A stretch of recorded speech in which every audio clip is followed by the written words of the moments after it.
Grandpa, don't you remember what happened? You turned into a giant gorilla and started smashing everything around you, even me.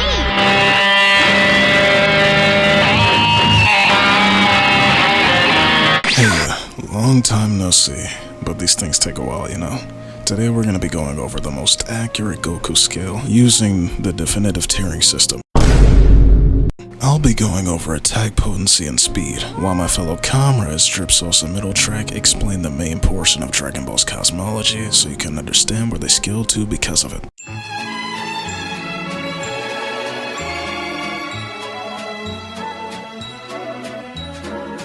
Hello, my name is Middle Track. In my part of the video, I'll go over the lower part of the Dragon Ball cosmology, started from Earth and working my way up to the living world in its entirety. So I'll start out with Kami's Lookout. Kami's Lookout is a realm stated in Daizenshuu 4 to be a different dimension separated from Earth and Korin's Tower. Now to go over the places on Kami's Lookout, I'll start off with the Room of Spirit and Time. The Room of Spirit and Time is a realm that defies the laws of time and space on the conceptual level to the point where one day on Earth is one day there. Next is the Time Room. The Time Room is a room on Kami's Lookout that's stated to contain all the time while having the capacity to send people to the past, present, and future. Now the Pendulum Room. It's a room similar in nature to the Time Room, but in this room is capable of sending your mind through the past, present, and future. The Divine Realm is a realm used as a graveyard for the past commies. It's a very dangerous realm, since those dead commies will try to kill any trespassers who dare enter this realm. So in conclusion, Kami's Lookout is a dimension above Earth that contains 4 other realms within itself. Moving on to the Dead Zone. It is a dimension created by Garth Jr.'s own key. It's a super space, which is a space that ranges from 5th dimensional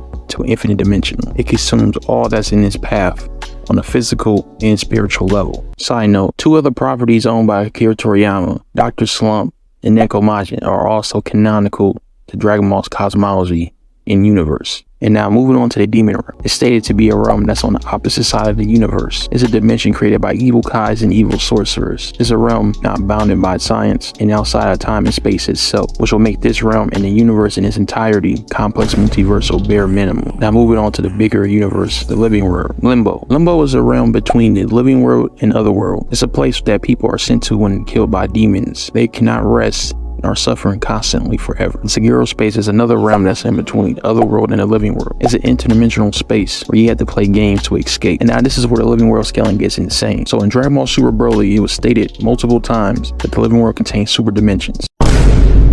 A super dimension, if you didn't know, it's a dimension or realm that transcends dimensionality in its entirety. And these were the dimensions shown in the movie that were broken into and destroyed by Broly and Gogeta. And to be beyond dimensionality will be low-universal, since you are beyond any dimensional axes that can ever and possibly ever be. Side note, one of the head script writers for the Dragon Ball Z movies, Dragon Ball Z the anime, and Dr. Slump, Takao Koyama, confirmed that the scene where Wuhan was destroying the living world with other dimensions was him manipulating these super dimensions, higher mathematical dimensions, and beyond. Further proof of the lower half of the macrocosm being low-universal. So in summary, the living world in its entirety is low-universal in nature.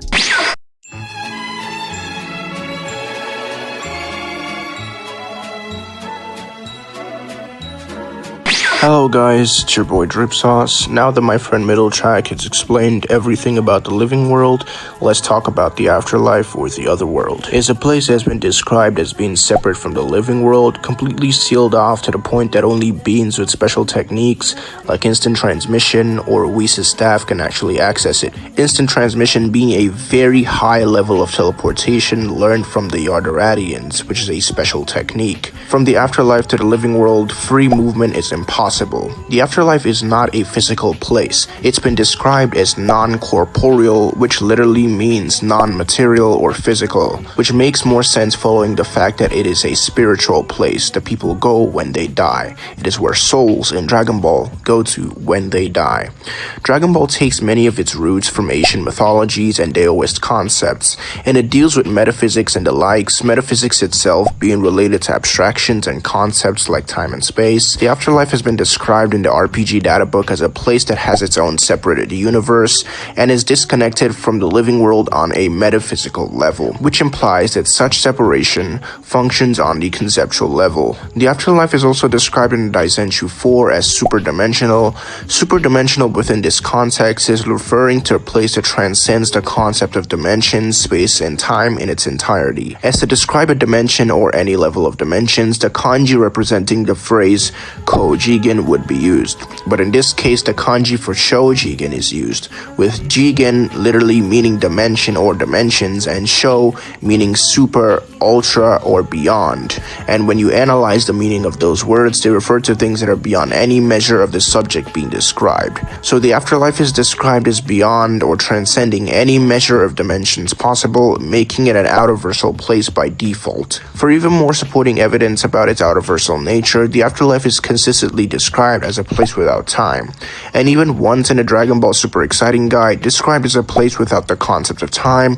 And going by the general laws of relativity, time cannot exist without space and vice versa, which means the afterlife itself is a dimensionless realm that also transcends the concepts of space and time. Even the screenwriter for Dragon Ball, Takeo Koyama, tells us that the afterlife is a place that goes beyond dimensions and space, or a place that transcends time and space multiple times. The gods in the afterlife often refer to the universe as the lower realm, obviously implying where they're from is a higher plane of existence. This is also backed up more by the fact that the afterlife literally being separated into three areas: Hell, the Enma realm, and the Kaio realm, which are all stated to have a perfect hierarchical relationship in which it is stated that free movement from one realm to the other is impossible, an obvious implication of the difference in the conceptual levels.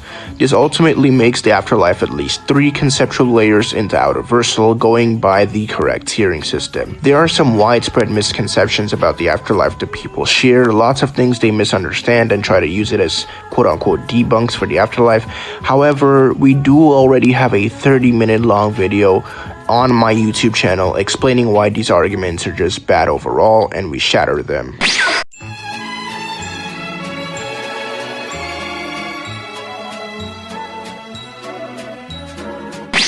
So, in conclusion, this would give Goku the outerversal tier by character stats and profile definitions.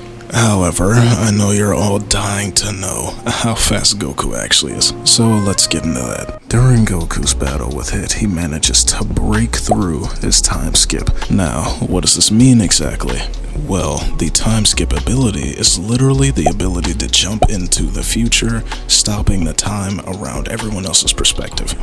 And movement beyond linear time would be qualifiable for immeasurable speed. Now, where does Goku scale in this? By raising his overall combat power, Goku is actually able to react and break through Hit's time skip, shortening the amount of seconds that time is skipped from Hit's perspective, when in actuality it's actually Goku getting faster. This is also explained by Whis' statement that Hit's ability would only work on someone of equal or less power level. So, in conclusion, Goku is 3 layers into outerversal with immeasurable speed. Also, a quick shout out to these no-name creators that are super unpopular or whatever. Drip Sauce and Metal Track for helping me make this video. I guess that's about it. See ya.